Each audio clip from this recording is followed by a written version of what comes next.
অমুসলিম হিন্দু মানুষ যদি আমাদের কাছে কুরবানির গোশত চাইতে আসে, তাহলে আমরা তা দিতে পারি কিনা। অনেকেরই অন্তরে দ্বিধা হয় যে কুরবানি একটি গুরুত্বপূর্ণ জিনিস, এই গোশত অমুসলিমকে দিই কি করে। সম্মানিত দর্শক মণ্ডলী, অমুসলিম মুসলিম বলে কথা নয়। আল্লাহ তাআলা যেভাবে বলছেন, রাসূল সাল্লাল্লাহু আলাইহি সাল্লাম যেভাবে বলছেন, তাতে যে মানুষই চাইতে আসবে তাকে আপনি কুরবানির গোশত দিবেন।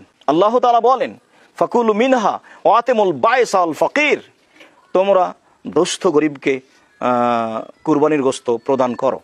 রাসূল সাল্লাল্লাহু আলাইহি সাল্লাম আলী রাদিয়াল্লাহু তাআলা আনহুকে আদেশ করলেন যে তুমি কুরবানির গোশত মিসকিনদের মাঝে, দরিদ্রদের মাঝে বন্টন করে দাও। আল্লাহ যেভাবে বললেন, রাসূল সাল্লাল্লাহু আলাইহি সাল্লাম যেভাবে বললেন, তাতে মুসলিম অমুসলিম খাস করা হয়নি। প্রত্যেক যে ব্যক্তি নিঃস্ব, অসহায়, দরিদ্র, ফকির, মিসকিন, তারা যদি আপনার দরবারে আসে চাইতে, তাহলে আপনি তাকে কুরবানির গোশত দিবেন, এ কথাই ঠিক। মর্মে আমরা সকল দিনই ভাই বোন যারা আপনারা কুরবানি করেন, তাদেরকে সমস্ত অসহায় মানুষকে, মুসলিম হোক আর অমুসলিম হোক, তাদেরকে কুরবানির গোশত দেওয়ার জন্য অনুরোধ জানাচ্ছি।